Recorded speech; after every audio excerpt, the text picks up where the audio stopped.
Hello everyone, welcome you all at Lokesh sir unlimited study zone. तो आज की class में हम कंप्लीट करने वाले हैं हमारा topic number 2 Coulomb's law. Syllabus में एक बार देख लेते हैं क्या क्या है। बच्चों, कल हमने इलेक्ट्रिक चार्जेस कंप्लीट कर लिए थे एंड कंजर्वेशन ऑफ चार्ज यहाँ पर हो गया था हमारा। आज हमारा नेक्स्ट टॉपिक हम कवर करने वाले हैं Coulomb's law, force between 2 point charges. ठीक है। और कूलम्ब्स लॉ में हम दो प्रकार के फॉर्मेट पढ़ेंगे, एक वेक्टर फॉर्म और एक स्केलर फॉर्म। तो पहले स्केलर फॉर्म आएगा, बाद में हमारे पास में वेक्टर फॉर्म आएगा। Okay. So basically Coulomb's law कहता क्या है बच्चों? कूलम्ब्स लॉ कहता है कि ये एक लॉ है जो फोर्स को गवर्न करता है, मतलब जो फोर्स लगेगा उसके बारे में आपको जानकारी देगा कि what type of force is acting between two stationary charges. याद रखिएगा, मैंने कहा है टू स्टेशनरी चार्जेस और स्टैटिक चार्जेस। मतलब ये जो लॉ है ये रुके हुए चार्जेस पर ही अप्लाई होता है। ओके। सेकेंड थिंग, ये लॉ जो होता है ये पॉइंट चार्जेस के ऊपर अप्लाई होता है, ये डिस्ट्रीब्यूटेड चार्ज नहीं अप्लाई होगा। मतलब मान लीजिए कि अगर आपके पास कोई चार्ज एक बड़े एरिया में फैला हुआ है, तो आप उस पूरे चार्ज को एक पॉइंट पर कंसंट्रेट मान के ही इस लॉ को अप्लाई कर सकेंगे। राइट? क्या बताया मैंने? एक applied for point charge and दूसरी बात मैंने क्या बताई? Rest charge. ओके। तो चलिए, क्या कहता है ये law? The force of interaction between any 2 point charges is directly proportional to the product of their charges। मतलब जो force of interaction होगा, interaction means it may be attraction or it may be repulsion, so it is equal to the product of the charges। ठीक है ना? मतलब charges के magnitude, जो उनके चार्ज के मैग्नीट्यूड आएंगे उनके प्रोडक्ट के प्रोपोर्शनल होगा। And it is inversely proportional to the square of distance between them. मतलब यहां पर अगर दो चार्जेस आपके सामने दिखाई दे रहे हैं, ठीक है ना, तो दो चार्जेस के बीच में लगने वाला force of interaction, it may be attraction और it may be repulsion. Clear? तो फोर्स जो होगा वो क्या होगा बेटा? डायरेक्टली प्रोपोर्शनल होगा दोनों के चार्जेस के प्रोडक्ट के। सो पहली चीज यहां पे आएगी कि F is directly proportional to Q1 into Q2। Clear? And second thing कि F is inversely proportional to distance between charge का square. Okay, F is inversely proportional to R square. जहां पे भी आर स्क्वायर के inversely proportional होता है, ऐसे law को बोलते हैं इनवर्स स्क्वायर लॉ। क्या बोलते हैं बच्चों ऐसे लॉ को? इस inverse square law. Coulomb's law is a type of inverse square law. Clear? और एक चीज, यहां पर जो फोर्स लगेगा वो दोनों चार्जेस को ज्वाइन करने वाली लाइन के अलोंग लगेगा। Suppose this is charge Q1, this is Q2। अगर दोनों पॉजिटिव हैं तो जो रिपल्सन लगेगा वो इसी लाइन के अलोंग लगेगा, ये एक दूसरे को रिपेल करेंगे। समझ में आया? विद द सेम फोर्स एक दूसरे को रिपेल करेंगे। पहला जितनी जोर से दूसरे को रिपेल करेगा, दूसरा भी पहला को उतनी ही जोर से रिपेल करेगा। क्लियर? और अगर अट्रैक्ट भी करेंगे so with the same force attract करेंगे and the force is acting along the line of joining of these two charges. Clear? So लिखा हुआ है and acts along the line of joining of two charges. तो बेटा ऐसे force जो line of joining यानी कि सेंटर टू सेंटर एक्ट करते हैं, ऐसे फोर्सेस को बोलते हैं हम सेंट्रल फोर्स। क्या बोलते हैं बेटा? Central force. तो यहां पर जो फोर्स आ रहा है it is a type of central force. याद रखिएगा, ये सेंट्रल फोर्स होता है। क्यों होता है? क्योंकि ये ज्वाइनिंग के अलोंग काम करता है। It works along the line of join of two charges. Right? चलिए मैथमेटिकली कैलकुलेशन कर लेते हैं। सो F, यहाँ पे दो चार्जेस हैं हमारे पास में, A1 is Q1, second one is Q2। They having a distance R between them, right? So now the force of repulsion, as both they are positive charges, so they will repel each other because हम पढ़ चुके हैं कि same charges repel each other and opposite charges attract each other। पहला वाला दूसरे को F4 से रिपेल करेगा, दूसरा वाला पहले वाले को भी F4 से ही रिपेल करेगा। And this force of repulsion कितना हो जाएगा बेटा यहाँ पर फोर्स ऑफ रिपल्सन? ये देखिए F is proportional to Q1 Q2 पहली चीज, and F is inversely proportional to RS square. Clear बेटा? यस। और अगर the charges are opposite in nature, then a force F acting between the two charges and the force of attraction। ये देखिए attraction का निशान इस तरीके से, r डिस्टेंस पे दोनों फोर्स एक दूसरे को अट्रैक्ट कर रहे हैं, तो एरो एक दूसरे की ओर जाएंगे, ये अट्रैक्शन को शो कर रहा है। ओके, पहला वाला दूसरे को भी F4 से अट्रैक्ट करेगा और दूसरा वाला पहले को भी F4 से अट्रैक्ट करेगा, मतलब फोर्स का लेवल सेम होता है। ठीक उसी तरीके से जैसे हम ग्रेविटेशन में पढ़ते थे कि अर्थ भी चांद को सेम फोर्स से खींच रहा है और चांद भी अर्थ को सेम फोर्स से खींच रहा है, राइट? याद आया आपको? और वहां पर फोर्स होता था F is equals to capital G m1 m2 upon R square. Likewise यहां पर आप देखिए, आप फोर्स को डिराइव कर रहे हैं यहाँ पे, तो चलिए देखिए क्या हो जाएगा फोर्स। तो हमने पहला जो फर्स्ट लॉ पढ़ा, कूलम्ब्स लॉ में पहला जो पार्ट पढ़ा हमने, लॉ नहीं कहेंगे पार्ट कहेंगे, F is proportional to product of charges Q1 into Q2, F is inversely proportional to R square. बेटा दोनों को मर्ज कर दो आप, so F is proportional to Q1 Q2 upon R square. Agree बेटा? Eliminate the proportionality constant, proportional, then you will have F is equals to small k Q1 Q2 upon R square। बेटा यहाँ पर small k जो आता है, ये small k, ये proportionality constant है, and this constant is called electrostatic constant. That constant is called electrostatic constant. Clear हो गया? ये जो इलेक्ट्रोस्टैटिक कांस्टेंट है, ये किस पे डिपेंड करता है? Small k depends on two things. एक, आप किस यूनिट में काम कर रहे हैं, मीन सिस्टम ऑफ यूनिट, आप कौन सी यूनिट ले रहे हैं, right? And second thing, medium, आप कौन सा मीडियम ले रहे हैं। ओके, सिस्टम ऑफ यूनिट और मीडियम पे डिपेंड करता है। अगर आप यहाँ पे CGS यूनिट ले रहे हैं, CGS, तो स्मॉल k की वैल्यू 1 हो जाएगी। कितनी हो जाएगी बेटा? स्मॉल k की वैल्यू 1 हो जाएगी फॉर एयर, फॉर एयर, मतलब दोनों चार्जेस के बीच में जो मीडियम रहेगा वो क्या रहेगा बेटा? एयर रहेगी, राइट? तो यहाँ पे k की वैल्यू 1 हो जाएगी।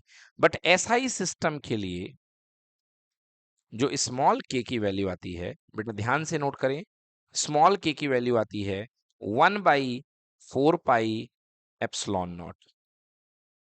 समझ में आया? यहां पर एयर के लिए जो वैल्यू आती है, that is equals to 1/4 pi epsilon naught. Epsilon naught ये SI सिस्टम में k की वैल्यू है, एयर के लिए, पर्टिकुलरली एयर के लिए, और यू कैन से वैक्यूम के लिए। ओके, तो एयर या वैक्यूम के लिए ये k की वैल्यू आया करती है। इस तरीके से ये फॉर्मूला फिर क्या बन जाएगा? F is equals to small k Q1 Q2 upon R square था ना, इसको सही कर दूं मैं। F is equals to k, यहाँ पे Q1 Q2 upon R square, इसको मैं कन्वर्ट करता हूं, so F is equals to k की जगह 1/4 pi epsilon naught, okay, into Q1 Q2 upon R square. ये दो चार्जेस के बीच में एयर होने पर लगने वाला फोर्स है। समझ गया बेटा? इसको F0 भी बोलते हैं, क्योंकि जब कोई मीडियम नहीं होता है तो फिजिक्स में उसको F0 बोल देते हैं, नॉट यूज किया जाता है फॉर नो मीडियम या vacuum medium. So it is equals to 1/4 pi epsilon naught into Q1 Q2 upon R square. Clear बेटा? ओके, तो यहां पे एप्सिलॉन नॉट क्या है? एप्सिलॉन नॉट जो है, दिस इज कॉल्ड, मीडियम की एक प्रॉपर्टी होती है जिसको बोलते हैं इलेक्ट्रिकल परमिटिविटी। क्या बोलते हैं बेटा? Yes, electrical permittivity. Of free space कह लो या एयर कह लो, वैक्यूम कह लो या एयर कह लो, समझ में आ गया? तो यहां पर जो है एप्सिलॉन नॉट परमिटिविटी को शो करता है। चलिए आइए देखते हैं। सो के की वैल्यू आपने स्मॉल के यहाँ पे देखा, थोड़ा सा यहाँ पे देखिएगा, सही कर लीजिएगा इसको, आपको यहाँ पे शायद कैपिटल के टाइप मिलेगा, बट वो दैट इज स्मॉल के। ओके, स्मॉल के, स्मॉल के is called electrostatic constant. Small के को क्या कहेंगे आप लोग? Electrostatic constant, right?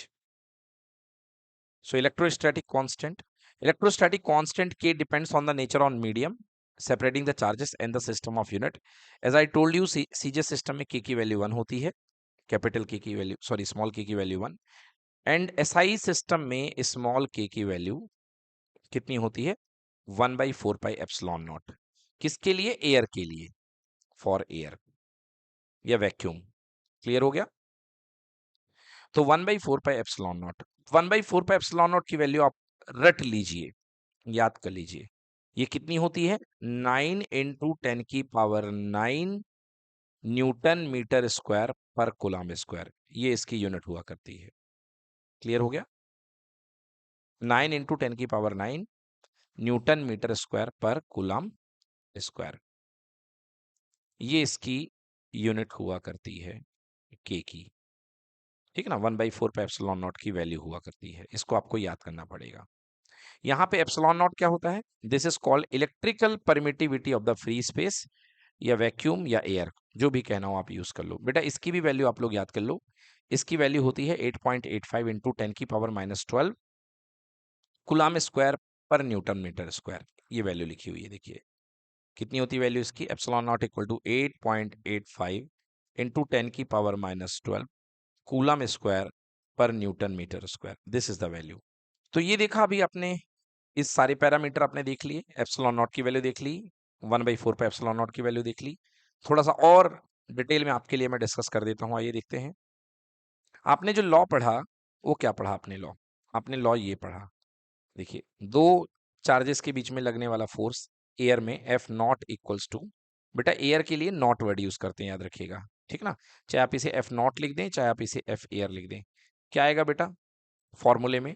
स्मॉल के Q1 Q2 upon are square, और के की वैल्यू आपको मैंने बताई थी कि स्मॉल के जो होता है that is equals to 1/4 pi epsilon naught. Clear बेटा?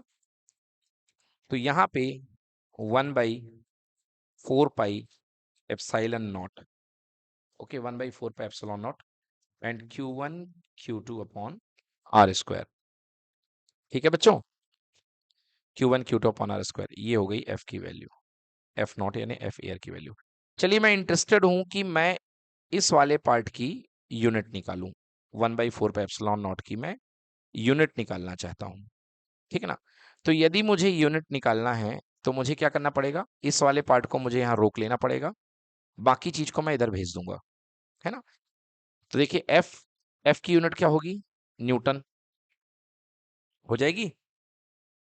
अच्छा एक स्टेप और कर देता हूं आपके लिए, यहाँ पे एफ नॉट को रहने दीजिए, F naught into R square हो गया, और नीचे हो गया Q1 × Q2, और यहाँ पर क्या बच गया? Only 1/4 pi epsilon naught. तो अब देखिए यूनिट क्या बनने वाली है बेटा? एफ नॉट की यूनिट है newton, R square means metre square, and coulomb एक बार एंड कुलाम दो बार, so this is called coulomb का स्क्वायर। सो बेटा इसकी यूनिट बन गई 1/4 पाई एप्सिलॉन नॉट की न्यूटन मीटर स्क्वायर पर कूलम स्क्वायर। क्या यूनिट बन गई? न्यूटन मीटर स्क्वायर पर कूलम स्क्वायर। बताइए क्लियर है? हाँ, तो ये हो गई आपकी वैल्यू न्यूटन मीटर स्क्वायर पर कूलम स्क्वायर, किसकी वैल्यू? 1/4 पाई एप्सिलॉन नॉट की। ओके, और अभी देखा आपने कि 1/4 पाई एप्सिलॉन नॉट की न्यूमेरिकल वैल्यू कितनी हुआ करती है? 9 × 10⁹ यूनिट भी निकाल ली आपने, न्यूटन मीटर स्क्वायर पर कूलम स्क्वायर। क्लियर? यदि आप यहां से एप्सिलॉन नॉट को ऊपर भेज दें और ये वाले पार्ट को नीचे ले जाएं, तो देखिए 1/4 पाई ऊपर रहने दीजिए, इसको नीचे रहेगा, और यहाँ पे 9 × 10⁹ न्यूटन मीटर स्क्वायर और कूलम स्क्वायर ऊपर आ जाएगा। बताइए आएगा कि नहीं आएगा? यहां पर केवल क्या बचेगा, एप्सिलॉन नॉट, एप्सिलॉन नॉट। तो एप्सिलॉन नॉट की वैल्यू कितनी आ जाएगी, epsilon naught equal to 8.854 into 10⁻⁻12। हाँ, ये वैल्यू आपको याद रखनी पड़ेगी, अभी मैंने बताई थी, 8.854 इंटू 10⁻⁻12, और यूनिट आपने अभी भी निकाल ही ली है, कूलम स्क्वायर पर newton metre square, coulomb square पर न्यूटन मीटर स्क्वायर। समझ में आ गया? This is the value of epsilon naught. Clear? Any problem? तो अभी आपने देखा कि जब तक एयर मीडियम है तब तक वैल्यू क्या आ रही है, फोर्स की। अब अब हम मीडियम चेंज कर रहे हैं दो चार्जेस के बीच का, ये एक चार्ज है, ये दूसरा चार्ज है, दोनों चार्जेस रेस्ट में हैं, दीज आर इलेक्ट्रोस्टैटिक चार्जेस। मैं यहां पर एक मीडियम भरने वाला हूं, राइट? ये मैंने एक मीडियम भर दिया है। अच्छा, पिछले बार क्या था, पिछले बार यहां पे अब मीडियम प्रेजेंट है, अब ये मीडियम प्रेजेंट है। अच्छा, पिछले बार क्या था, एयर था, तो एयर के बीच में क्या सीन था बेटा, ये Q1, ये Q2, और दोनों के बीच में कोई मीडियम नहीं था। बताइए यस कि नो? तो जब मीडियम नहीं होता है तो एयर की जो परमिटिविटी आती है, that is called epsilon not. बोलो यस कि नो? बट मीडियम की परमिटिविटी जब मीडियम आ जाएगा तो क्या आ जाएगी, एप्सिलॉन एम। एयर के लिए नॉट वर्ड यूज होता है, और इसके लिए क्या यूज होगा, एप्सिलॉन मीडियम। क्लियर की नॉट क्लियर? चलिए, अब एयर के लिए हम रिलेशन बनाते हैं फोर्स का, हम पहले पढ़ चुके हैं। नाउ फोर्स इन एयर, और you can say vacuum, equal to 1/4 pi epsilon naught Q1 Q2 upon are square. बताइए हमने पढ़ा कि नहीं पढ़ा? अब मीडियम के लिए जो फोर्स बनेगा दैट इज इक्वल्स टू 1/4 पाई। अब बताइए यहाँ पे एप्सिलॉन नॉट आएगा कि एप्सिलॉन मीडियम आएगा? बिल्कुल सही, क्योंकि भाई हवा पहले थी तो नॉट चल रहा था, अब आपका मीडियम है, चाहे पानी भर दो, शक्कर का शीरा भर दो, उसकी परमिटिविटी आएगी, that is epsilon medium, right? And Q1 Q2 upon are square. Clear बेटा? हाँ, तो Q1 Q2 upon are square, ये हमारे पास वैल्यू निकल करके आ गई। फिर से मैं लिखता हूं, देखिए, force in medium is equals to 1/4 pi epsilon medium into Q1 Q2 by R square. ठीक है बेटा? अब देखो, एक रिलेशन बता रहा हूं बेटा, एक तरफ मीडियम है और एक तरफ हवा है, तो बताओ ज्यादा गहना मतलब ज्यादा घना कौन सा होगा, मीडियम होगा कि हवा होगी? मीडियम होगा। मतलब मीडियम की परमिटिविटी हवा की परमिटिविटी का कुछ टाइम्स होगी कि नहीं होगी? बिल्कुल, क्योंकि ये ज्यादा होगा। क्लियर कि नॉट क्लियर? सो बेटा, आपने क्या देखा, एप्सिलॉन मीडियम जो हो रहा है that is equal to epsilon zero epsilon naught multiplied by epsilon R. Clear? यहां पे जो एप्सिलॉन आर आ रहा है, एप्सिलॉन आर क्या बताएगा, ध्यान से देखो, एप्सिलॉन आर इक्वल टू हो जाएगा epsilon medium with respect to epsilon naught. होगा कि नहीं होगा? मतलब ये रिलेट कर रहा है मीडियम के घनेपन को एयर से, right? So this is called relative permittivity. क्या बोलते हैं बेटा इसको? रिलेटिव परमिटिविटी, बिल्कुल सही। तो ये रिलेटिव परमिटिविटी कहलाता है। Here epsilon R is called relative permittivity. Clear बेटा? This is called relative permittivity. Okay, चलिए तो वैल्यू पुट कर देते हैं रिलेटिव परमिटिविटी की, यहाँ पे एप्सिलॉन एम की वैल्यू। तो अभी आपने देखा force in medium this is equals to, अच्छा बेटा इसको के से भी शो करते हैं रिलेटिव परमिटिविटी, बट फर्क क्या है, पिछले बार ये स्मॉल के था, अब ये कैपिटल के है। अब ये क्या है? कैपिटल के। इसी का नाम रिलेटिव परमिटिविटी है, इसी को हम के बोलते हैं, और इसी को हम बोलते हैं डाई इलेक्ट्रिक कांस्टेंट। क्या बोलते हैं बच्चों? बिल्कुल सही, इसका नाम है डाई इलेक्ट्रिक कांस्टेंट। ये कहलाता है डाइलेक्ट्रिक कांस्टेंट। ठीक है ना। हाँ, तो चलिए वैल्यू पुट करता हूं मैं। So force in medium equal to 1/4 pi epsilon medium. तो 4 पाई, क्या मैं एप्सिलॉन मीडियम की जगह epsilon naught epsilon R put कर सकता हूं? आर नहीं, only epsilon naught epsilon R, है ना। Epsilon medium equal to epsilon naught into epsilon R, clear, into Q1 Q2 by R², clear. Now force in medium equals to 1/4 pi epsilon naught, ठीक है, क्या लिख रहा हूं मैं, 1/4 pi epsilon naught epsilon R Q1 Q2 upon R²। Done बेटा। ध्यान से देखिए, अगर मैं फोर्स इन मीडियम में, अगर मैं 1/एप्सिलॉन आर को बाहर लिख दूं थोड़े समय के लिए, तो ये अंदर क्या बनेगा ब्रैकेट के, 1/4 pi epsilon naught into Q1 Q2 upon कितना, R²। क्लियर की not clear? Force in medium equal to 1/एप्सिलॉन आर, क्या ये फोर्स इन एयर है कि नहीं है? ये F0 है कि नहीं है? तो आप ध्यान से देखिए क्या हो रहा है कि force in medium equal to force in air divided by epsilon R. Clear की नॉट क्लियर? मतलब अगर आप मीडियम इंटरवीन करेंगे तो एप्सिलॉन आर बढ़ेगा। बोलो यस और नो। अगर आप मीडियम को इंसर्ट करेंगे तो मीडियम अगर बढ़ेगा तो एप्सिलॉन आर क्या होगा, बढ़ेगा। और एप्सिलॉन आर बढ़ेगा तो फोर्स इन मीडियम की वैल्यू क्या होगी, कम जाएगी, घटेगी। क्लियर हो गया कि नहीं हुआ? क्योंकि यहाँ पे रिलेटिव परमिटिविटी बढ़ेगी तो फोर्स इन मीडियम की वैल्यू क्या हो जाएगी, घट जाएगी। मतलब एयर में फोर्स सबसे ज्यादा होता है और मीडियम में फोर्स कम होता जाता है ना। अब वो अकॉर्डिंग टू द नीड, जैसा आप परमिटिविटी लगा रहे हो उसके हिसाब से तय होगा कि किसी में ज्यादा किसी में कम, किस में सबसे कम। क्लियर? सो हाल फिलहाल में हमने क्या देखा, हमने देखा force in medium is equals to force in air divided by epsilon R. It is also said to be force in air divide by capital K, क्योंकि एप्सिलॉन आर को हम क्या बोलते हैं बेटा, कैपिटल के। कैपिटल के, इसका नाम है dielectric constant.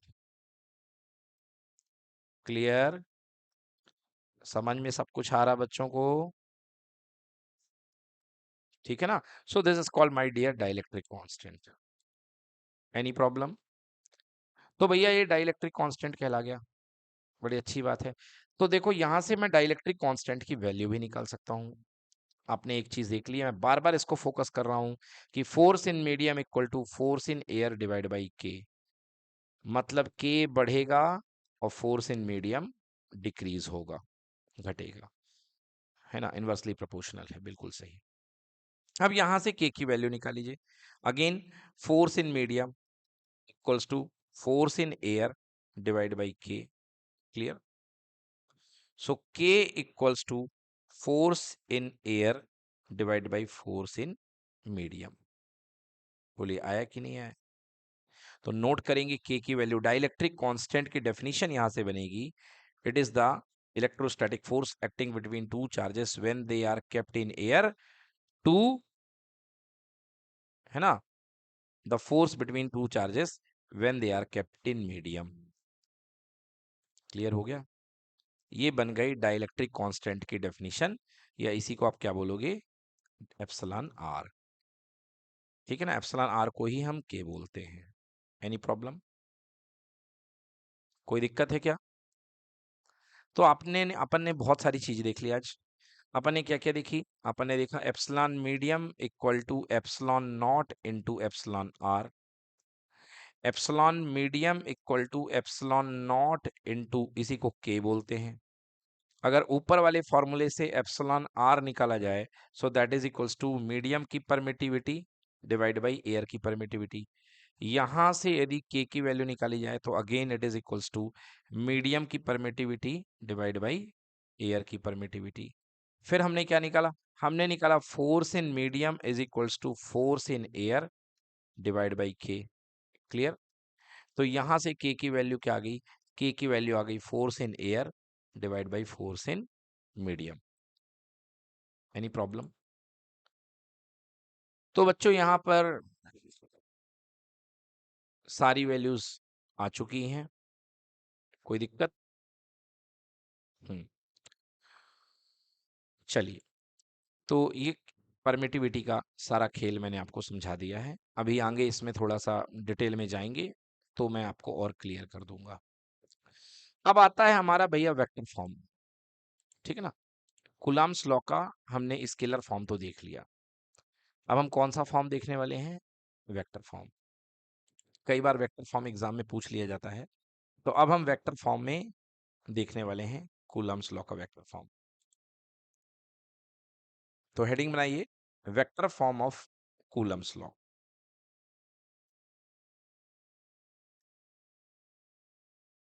Vector form of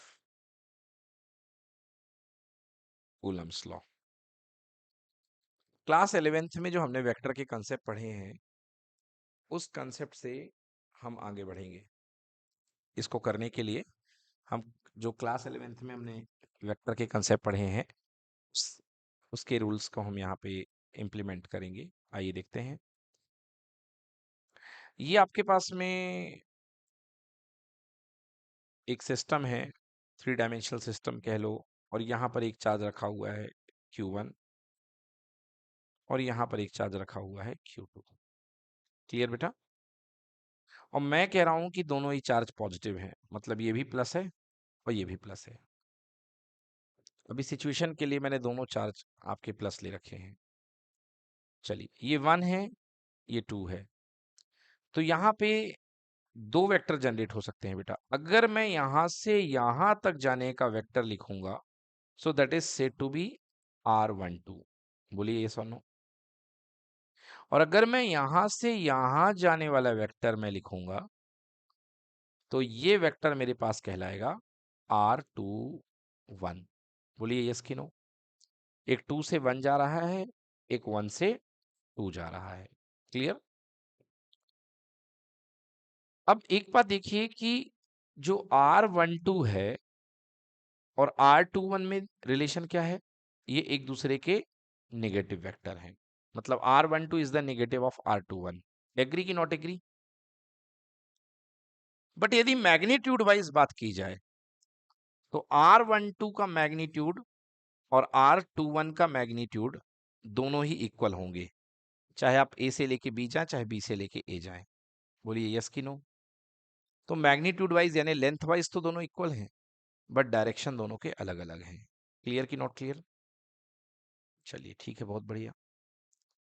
अब R12 की डायरेक्शन में जो यूनिट वेक्टर बनेगा बेटा, वो क्या बनेगा? एक कदम का वेक्टर R12 की डायरेक्शन में, that is called R12 cap. Clear कि not clear? Unit vector last year पढ़ा है आपने। R12 वेक्टर, किसी वेक्टर का यूनिट वेक्टर, उसकी डायरेक्शन में 1 मैग्नीट्यूड का वेक्टर, और पढ़ाया था आपको मैंने A cap equal to vector A upon mod A. याद है बच्चों? तो ये R12 कैप बन गया। दूसरा, इधर की ओर देखिए, यहां पर जो वेक्टर जाएगा, इसका यूनिट वेक्टर क्या बनेगा? R21 cap. क्लियर कि नॉट क्लियर?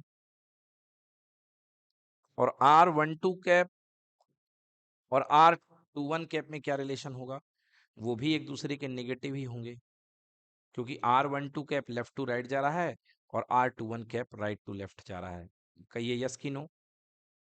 मतलब R12 cap is the negative of R21 cap. Any problem? अब सारी जानकारी हमने आपके लिए दे दी है। अब मैं बना रहा हूं, देखिए, force on vector F। Okay, थोड़ा वेट करेंगे। देखिए, सबसे पहले मैं निकाल रहा हूं force of charge 1 on charge 2। ये बताइए, 1 वाला 2 वाले को रिपेल करेगा कि नहीं करेगा आगे की तरफ? और 2 वाला 1 को रिपेल करेगा कि नहीं करेगा?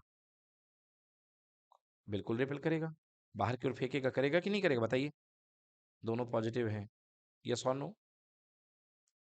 ओके बेटा, इसका फोर्स क्या कहलाएगा? ये फोर्स कहलाएगा force on charge 1 because of charge 2, due charge 2। बोलिए यस कि नो? तो F12 कहाँ लग रहा है बेटा? राइट टू लेफ्ट लग रहा है, देख लीजिए आप, है ना? तो अब मैं F12 की एक्सप्रेशन लिख रहा हूं। देखिए F12 पहले स्केलर फॉर्म में लिखता हूं। एयर है medium, 1/4πε0 Q1 Q2 upon distance का square. So I can write R12 का स्क्वायर, 1 से लेके 2, है ना?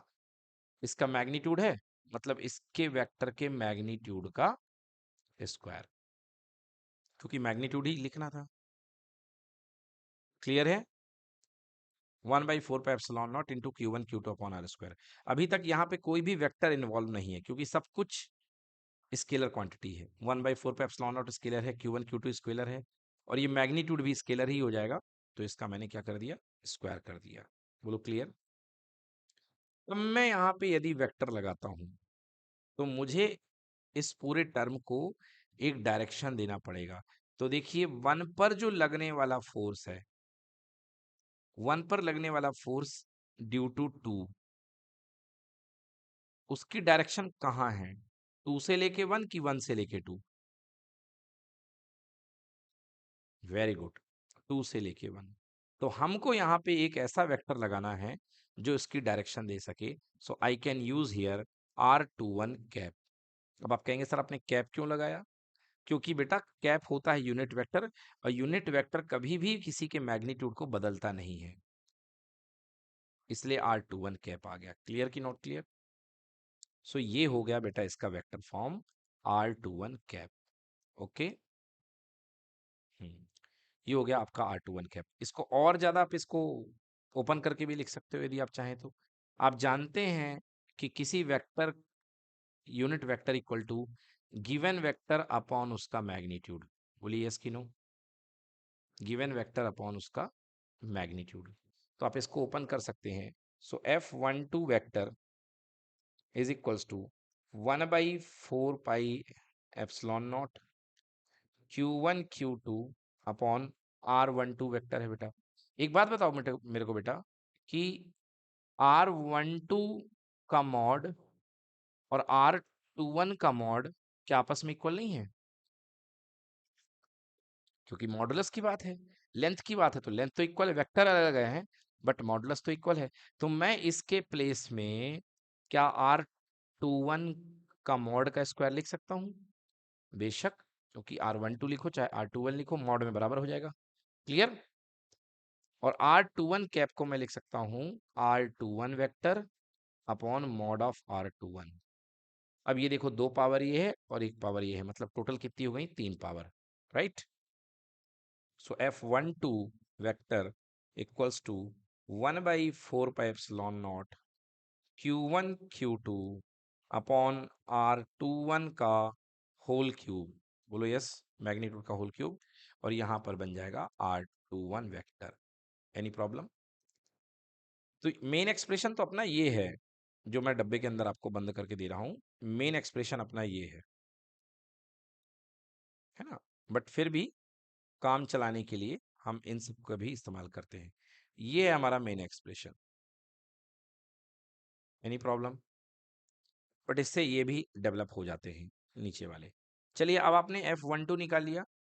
फोर्स ऑन 1 बिकॉज ऑफ 2, 1 पर लगने वाला फोर्स 2 की वजह से, ये निकाली आपने। अब हम निकालेंगे force on 2 because of 1। Clear बेटा? अब हम निकालेंगे फोर्स ऑन 2 ड्यू 1। तो सबसे पहले स्केलर फॉर्म में लिख दूं, 1/4πε0 Q1 Q2 अपॉन डिस्टेंस का स्क्वायर। तो क्या है बेटा? 2 पर लगने वाला चार्ज 1 की वजह से। डिस्टेंस क्या है बेटा? यहाँ पे लिख लूं R12। ठीक है बेटा? R12 का होल स्क्वायर। कोई दिक्कत है क्या? ये R12 का होल स्क्वायर। अब मुझे इसे क्या देना है? वेक्टर देना है। तो फोर्स ऑन 2 बिकॉज ऑफ 1, तो चार्ज नंबर 2 पे 1 की वजह से लगने वाला जो फोर्स है, बताइए वो राइट साइड है कि लेफ्ट साइड है? The force on 2 because of 1, तो 1 की वजह से जो टू पर फोर्स लग रहा है रिपल्सन, वो राइट है कि लेफ्ट में है? राइट में है, मतलब उसकी डायरेक्शन क्या बनेगी? R12 कैप बनेगी कि R21 कैप बनेगी? बिल्कुल गलत बोला बच्चों ने, जिन लोगों ने R21 कैप बोला बिल्कुल गलत बोला। देखिए बेटा, फोर्स ये लग रहा है, मतलब 1 से लेके 2 की डायरेक्शन में लग रहा है। क्लियर? तो बेटा ये जो डायरेक्शन बनेगी यहाँ पर, R21 कैप क्यों बनेगी बेटा? ये बनेगी R12 कैप। क्या बनेगी? R12। एग्जैक्टली 1 से लेके 2 की तरफ। 1 2 कैप, क्योंकि 1 से लेके 2 की तरफ जा रहा है राइट वाला फोर्स। लेफ्ट वाला 2 से 1 जा रहा था। यस और नो? राइट वाला कहाँ जा रहा है? 1 से लेके 2। क्लियर कि नॉट क्लियर? तो ये हो गया हमारा सेकेंड पार्ट। Any problem? चलिए बहुत बढ़िया। अब जरा देखिए इसको, थोड़ा इसको हम और एलिबरेट करते हैं। तो ये हो गया हमारा कौन सा फॉर्म? Vector form. हमने दो फॉर्म बना दिए यहाँ पे, एक पहले वाले फोर्स का, एक दूसरे वाले फोर्स का। राइट? थोड़ा और समझिए। F21 vector is equals to 1/4 pi epsilon naught Q1 Q2 upon R12 का स्क्वायर मॉड R12 का स्क्वायर। आप ध्यान से देख के बताइए, क्या R12 का कैप नेगेटिव ऑफ R21 नहीं है? 1 से लेके 2 का यूनिट वेक्टर 2 से लेके 1 के यूनिट वेक्टर का अपोजिट नहीं कहा जा सकता क्या? कह सकते हैं ना? तो इस R12 कैप की जगह मैं क्या माइनस R21 कैप इस्तेमाल कर सकता हूं? अब मैं इसको बाहर ले लूं, F21 vector equal to negative, क्या बच गया? 1/4 pi epsilon naught Q1 Q2 upon R12 के मॉड का होल स्क्वायर, और यहां पर क्या बच गया? R21। 21 बचेगा बेटा। क्लियर हुआ? R21 कैप बचा कि नहीं बचा? अब R21 कैप वाला वेक्टर क्या F12 था कि नहीं था? था कि नहीं था? भाई R21 कैप वाला जो वेक्टर था, देखिए, मतलब दो से लेके एक की तरफ लगने वाला फोर्स, डायग्राम में देखिए, दो से लेके एक की तरफ, मतलब राइट वर्ड में लगने वाला फोर्स किस फोर्स को जनरेट करता था? F12 को। करता था कि नहीं करता था? मतलब यहां पर जो अंदर एक्सप्रेशन लिखी हुई है, ये किसकी एक्सप्रेशन लिखी हुई है? F12 की। So F21 vector is equals to negative of F21, sorry उल्टा लिख गया, F12 वेक्टर। होगा कि नहीं होगा? F12 vector. अब बताइए, एक देख के कुछ आपको याद आ रहा बच्चों? ये क्या है? F12 vector is equals to negative of F21 vector, या F21 vector is equals to negative of F12 vector. कुछ याद आ रहा आपको ये? हाँ, इसके पहले किया तो है, मगर कब किया है? ये है न्यूटन का third law. Every action has equal and opposite reaction. समझ में आ गया? ये न्यूटन का थर्ड लॉ है कि नहीं है? Newton's third law. मतलब मेरे कहने का मतलब ये है बच्चों, कि जो कूलम्स का लॉ होता है, ये न्यूटन के लॉ को फॉलो करता है। दैट्स वाई जो कूलम फोर्स होता है, कूलम्स फोर्स, उसे एक न्यूटोनियन फोर्स बोला गया है। क्या बोला गया है? Newtonian force. समझ में आ गया? क्योंकि ये न्यूटन के लॉ को भी फॉलो करता है। Any problem? तो चलिए, हमने दोनों फोर्सेस आपके लिए यहाँ पे बहुत डिटेल में निकाल दिए हैं। एक फोर्स F21 2 पर बिकॉज ऑफ 1 की वजह से, and F12 force on 1 because of 2। Clear बेटा? यहाँ पे मैंने एक 3 डायमेंशनल सिस्टम लेकर के इसको किया है। बात वही है जैसे मैंने उसको करवाया। ओके? तो आपने दो एक्सप्रेशन निकाले हैं, एक F212 वाला, एक F21 वाला। मैंने दोनों अलग अलग निकाल दिए हैं और यहाँ पे लिख दिया है। कि दोनों एक दूसरे के इक्वल हुआ करते हैं। और वैसे भी देखिए मैग्नीट्यूड वाइज दोनों फोर्स इक्वल होते ही हैं, हम जानते हैं ये बात। क्लियर? तो इसको आप लोग कूलम्स लॉ को वेक्टर फॉर्म में, बेटर होगा कि आप जो मैंने यहाँ पे कराया है आप मेरे तरीके से करिए, ठीक है ना। ये कूलम्स लॉ वेक्टर फॉर्म में हो गया है। अब आइए करते हैं कुछ इसके numerical.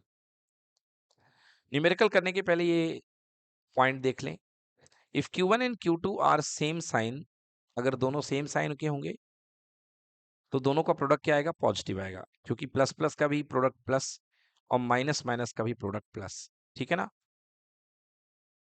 Then F12 is along R21 which denote repulsion। मतलब यदि दोनों चार्जेस सेम हैं, दोनों चार्जेस अगर क्या होंगे, सेम होंगे, तो फोर्स जो होगा बाहर की तरफ लगेगा और इसका मीनिंग क्या होगा, रिपल्सन। क्लियर? बट दोनों चार्जेस अगर अपोजिट हैं, दोनों चार्जेस क्या है बेटा, अपोजिट, तो दोनों चार्जेस अपोजिट हैं, मतलब एक प्लस है एक माइनस है, तो दोनों चार्जेस का प्रोडक्ट क्या हो जाएगा, नेगेटिव। और नेगेटिव होने से जो डायरेक्शन बनेगी F12 की, वो अंदर की तरफ बनेगी। क्या बनेगी, अंदर की तरफ। That represent attraction. बताइए क्लियर हुआ कि नहीं हुआ, कोई प्रॉब्लम है क्या। सो this is the rule of attraction and repulsion. चलिए आइए एक क्वेश्चन करते हैं, एक बहुत ही प्यारा सा क्वेश्चन है आपके सामने, देखिए क्या कह रहा है। तो न्यूमेरिकल कह रहा है 2 point charges of 2 microcoulomb and 6 microcoulomb repel each other with a force of 12 newton.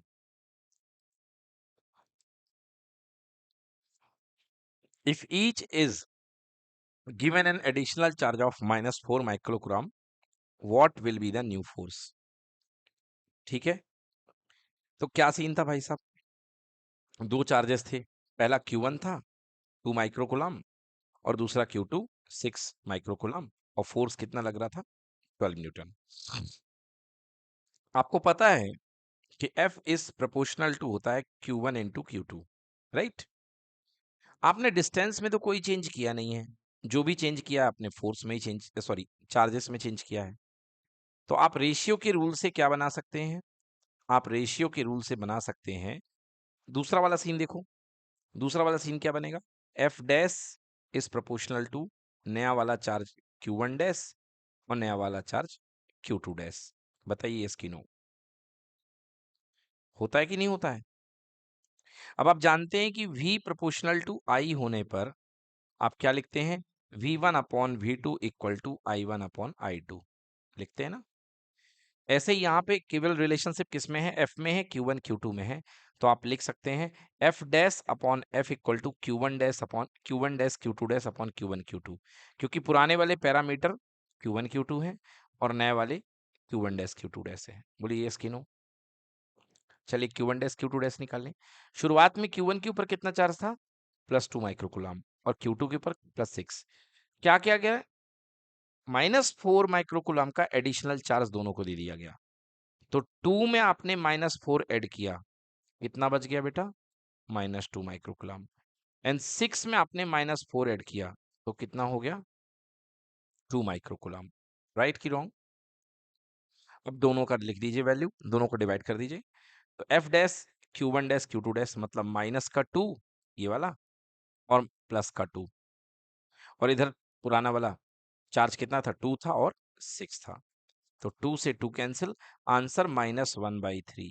तो -1/3 क्या आ रहा है, क्यों आ रहा है, क्योंकि जो फोर्स होगा वो अट्रैक्टिव नेचर का होगा। क्लियर। तो -1/3 आया है अभी, बट हमारा फोर्स नहीं निकला है, तो हमने क्या निकाला, F dash upon F equal to -1/3, right. देखिए F आपको कितना दे रखा था, पुराना फोर्स कितना था, 12 न्यूटन था, तो यहां से F dash equals to, F की वैल्यू रख देंगे, F की वैल्यू कितनी है, 12 इंटू -1/3। बताइए क्लियर हुआ कि नहीं हुआ। तो 12/3 आंसर कितने न्यूटन, -4 न्यूटन। मतलब अट्रैक्टिव नेचर का आएगा, क्योंकि नेगेटिव फोर्स मतलब अट्रैक्शन, पॉजिटिव फोर्स मतलब रिपल्शन। क्लियर हुआ कि नहीं हुआ, कोई प्रॉब्लम। क्या इसको फिर से बताने की जरूरत है बच्चों? है ना? तो एक तरीके से आप ये कर सकते हैं, बट फिर भी मेरा मन कह रहा है कि एक बार मैं इसको दूसरे तरीके से बता दूं। 2 माइक्रो कूलाम, 6 माइक्रो कूलाम दोनों चार्जेस हैं। आइए देख लीजिए थोड़ा बड़े वे पे। तो एक चार्ज है +2 माइक्रो कूलाम और दूसरा चार्ज है +6 माइक्रो कूलाम। तो ये ठीक है बेटा। और दोनों के बीच में जो फोर्स ऑफ रिपल्सन एक्ट कर रहा है that is equals to 12 newton. तो मैं क्या लिखूंगा? देखिए अब इसको और डिटेल में यदि किया जाए तो कैसे करेंगे? तो मैं लिखूंगा F is equals to 1/4 pi epsilon naught बेटा 2 माइक्रो इंटू 6 माइक्रो इंटू जो भी इनके बीच की डिस्टेंस होगी R²। कहिए यस कि नो? नंबर 1 दे दीजिए। सेकेंड केस में कहा है कि इन दोनों चार्जेस को एक एक्स्ट्रा -4 कूलाम दे दिया जाता है, -4 माइक्रो। यहां भी दे दिया गया और यहां भी दे दिया गया। बोलिए यस कि नो? तो जब 2 में आप -4 को भिड़ाओगे तो नया वाला केस में जो फोर्स बनेगा 1/4 पाई एप्सिलॉन नॉट, पहले वाले को भी कितना मिल जाएगा? -4 माइक्रो। तो क्या ये -2 माइक्रो हो जाएगा? और 6 में 4 माइक्रो चले गए माइनस होकर के, तो कितना बचेगा बेटा? 2 micro upon R²। Relation number 2। Clear कि नॉट क्लियर? अब मैं F/F डैश कर देता हूं, फोर्स अपॉन फोर्स डैश, मतलब पुराना वाला फोर्स डिवाइड बाई नया वाला फोर्स। देखिए क्या हो जाएगा बेटा? ये तो कैंसिल हो जाएगा 1/4 पे एप्सिलॉन नॉट। लो लिख दो यार, तुम्हारे लिए लिख भी देता हूँ। 1/4 पे epsilon not 2 micro into 6 micro upon R² divide by 1/4 पे epsilon naught into -2 micro into 2 micro upon R²। बेटा ये कैंसिल हो गया, R² से R² भी कैंसिल हो गया, माइक्रो माइक्रो से ऊपर का माइक्रो नीचे का माइक्रो भी क्या हो गया? कैंसिल। क्लियर कि not clear? So F upon F dash equals to 2 into 6। एक मिनट बेटा, यहाँ हाँ ठीक है, 12 बाई कितना? 4 बिल्कुल सही, ठीक है ना? बिल्कुल सही है। और -4 यहाँ पे। ओके, तो यहाँ पे कितना हो जाएगा? -3 हो जाएगा। यानी F upon F dash equals to -3। So F dash equals to, हमको F डैश नया वाला फोर्स निकालना है। सो F अपॉन -3, पुराना फोर्स कितना था? 12 था। तो 12 upon -3 that is equals to F dash. Answer F dash equals to -4 newton. Clear हो गया? मतलब 4 न्यूटन का अट्रैक्शन फोर्स यहाँ पे काम करेगा। कोई दिक्कत? तो ये क्वेश्चन हमने इस तरीके से कर दिया। Any problem? चलिए नेक्स्ट क्वेश्चन देखते हैं। अगला क्वेश्चन, अभी कूलम्स लॉ पर क्वेश्चन चल रहे हैं, ठीक है ना? देखिए अगला क्वेश्चन आपके सामने है बच्चों। A charge Q is placed at the center of the line। आवाज आ रही बच्चों? A charge Q is placed at the center of the line joining the two equal charges capital Q. Show that the system of the three charges will be in equilibrium if Q equals to -Q/4। कह रहा है कि दो charges हैं और इन दोनों charges का amount क्या है? Q है, कैपिटल Q। और इन दोनों चार्जेस को ज्वाइन करने वाली लाइन के बीचों बीच में सेंटर में क्या रखा हुआ है? एक चार्ज रखा हुआ है स्मॉल क्यू। क्लियर बेटा? स्मॉल क्यू चार्ज रखा हुआ है। आपको बताना है कि शो करो कि ये सिस्टम इक्विलिब्रियम में होगा। कब होगा? ये सिस्टम इक्विलिब्रियम में तब होगा जिस समय इस चार्ज की वैल्यू -Q/4 होगी। बोलिए क्लियर हुआ कि नहीं हुआ? चलिए आइए तो इस क्वेश्चन को मैं करता हूं आपके लिए। ये क्वेश्चन नंबर 2 है आज का। तो देखिए हो क्या रहा है बेटा? यहां पर आपके पास में एक लाइन है, एक चार्ज यहाँ क्यू बैठा हुआ है और एक चार्ज यहाँ क्यू बैठा हुआ है। बोलिए राइट। यहां पर एक चार्ज स्मॉल क्यू रखा हुआ है जिसने इक्विलिब्रियम में कर रखा है। तो बच्चों बताओ किसको इक्विलिब्रियम में कर रखा है? यही तो बात है, यही तो सोचना पड़ जाता है। ध्यान से देखो क्वेश्चन में कि किसको इक्विलिब्रियम में कर रखा है, ए वाले चार्ज को, कि खुद को इक्विलिब्रियम में कर रखा है, कि बी वाले चार्ज को इक्विलिब्रियम में कर रखा है, कि पूरे के पूरे सिस्टम को इक्विलिब्रियम में कर रखा है। बिल्कुल क्वेश्चन में दिया है भाई साहब, ये देखिए सिस्टम दिखा कि नहीं दिखा?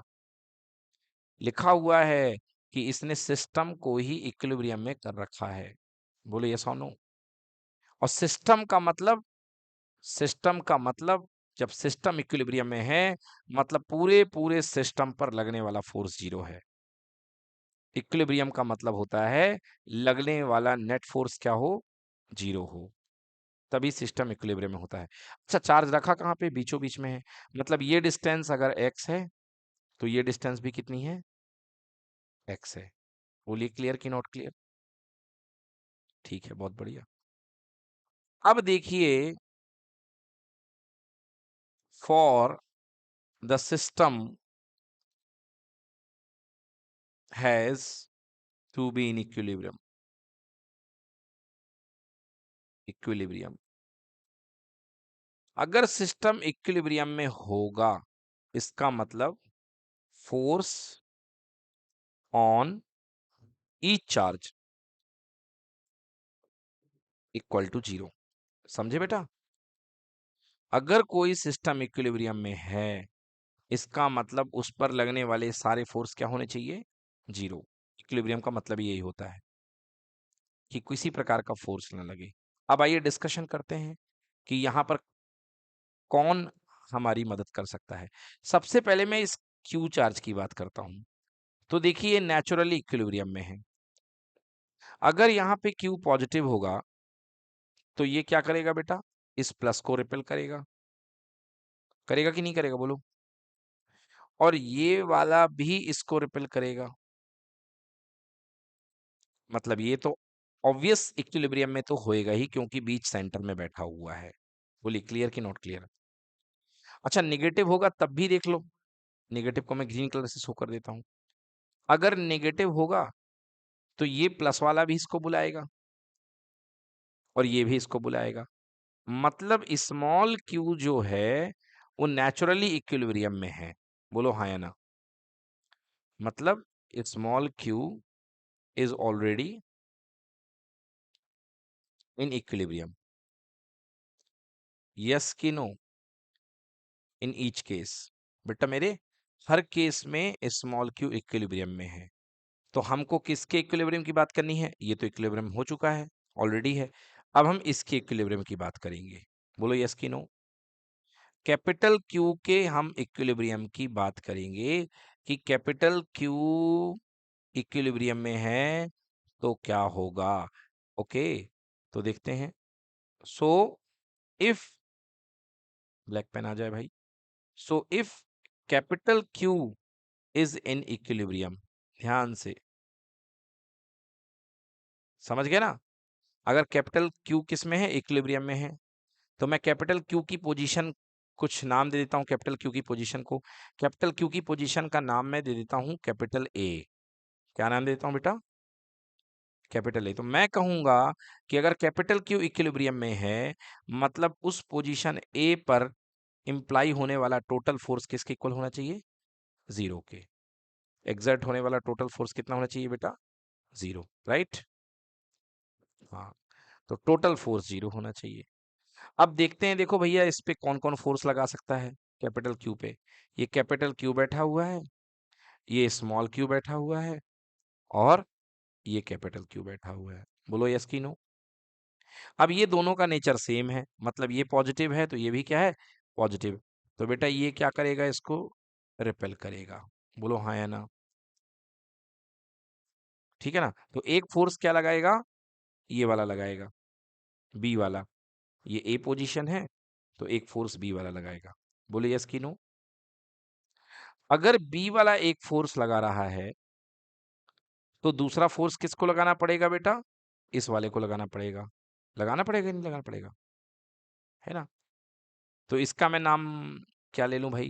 क्वेश्चन में देखिए इसका शायद नाम दिया हो, तो इसका नाम सी दे रखा है। क्या दे रखा है बेटा? सी। बोलो क्लियर कि नॉट क्लियर?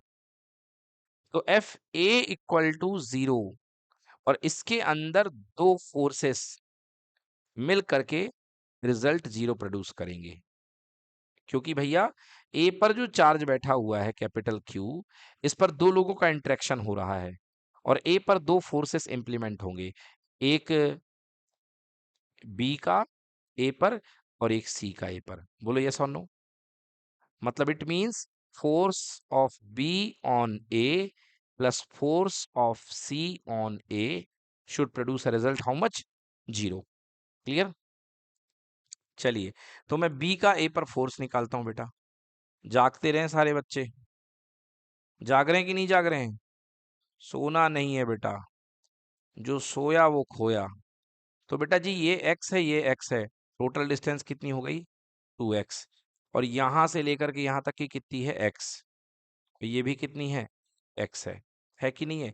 तो चलिए b का a पर लगने वाला फोर्स निकाल लेता हूं। मैंने आपको कूलम्स लॉ पढ़ा रखा है।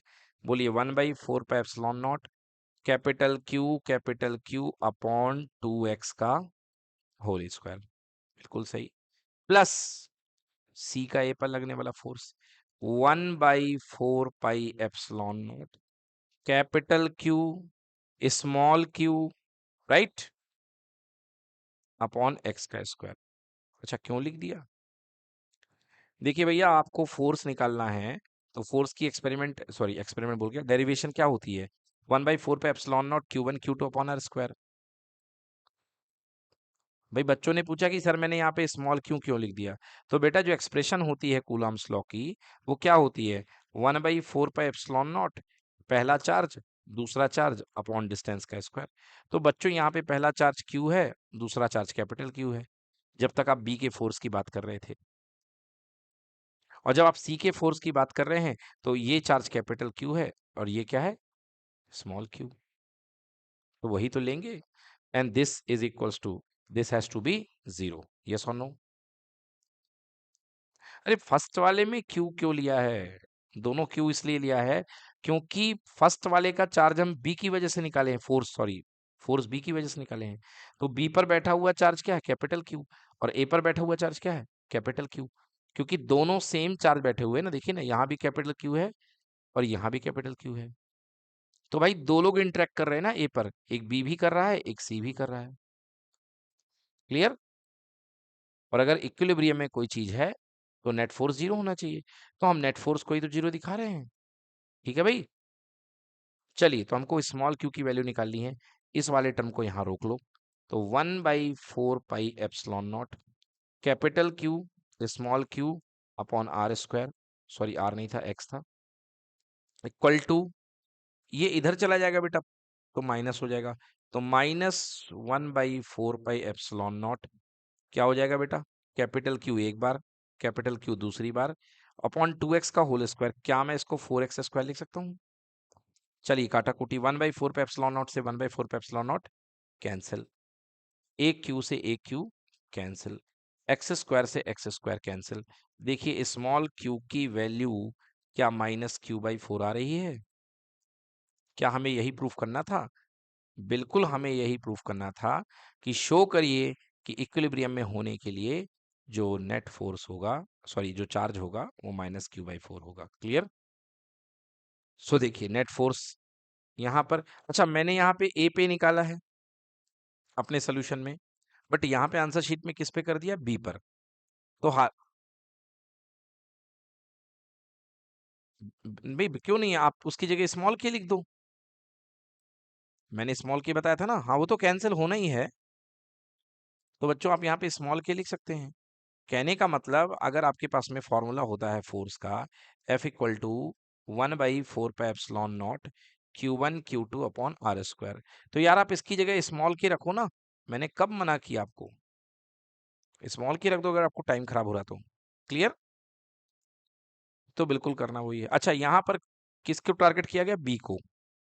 सीन वही बनेगा, क्योंकि बी को दो लोग धक्का मारेंगे, एक ए मारेगा, बोलो हाँ, और एक सी का फोर्स लगेगा। क्लियर है? तो चाहे आप इक्विलिब्रियम लेफ्ट से देख लो या राइट से देख लो, बात बराबर है। बीच वाला तो ऑलरेडी इक्विलिब्रियम में होगा ही। ठीक है बच्चों, कोई दिक्कत तो नहीं है? चलिए, डाइलेक्ट्रिक कांस्टेंट मैंने आपको पूरा पढ़ा दिया आज। पूरी डाइलेक्ट्रिक कांस्टेंट की कहानी मैंने आपको यहां तक पढ़ा दी है, राइट? कल हम पढ़ेंगे फोर्स बिटवीन मल्टीपल चार्जेस, या इसी को बोलते हैं principle of superposition of forces. जब एक से ज्यादा फोर्सेस लगे तो क्या होता है। ठीक है बच्चों, चलिए तो आज की क्लास को यहीं पर फिनिश करते हैं। आप लोग ध्यान से पढ़ाई करें। Thank you so much.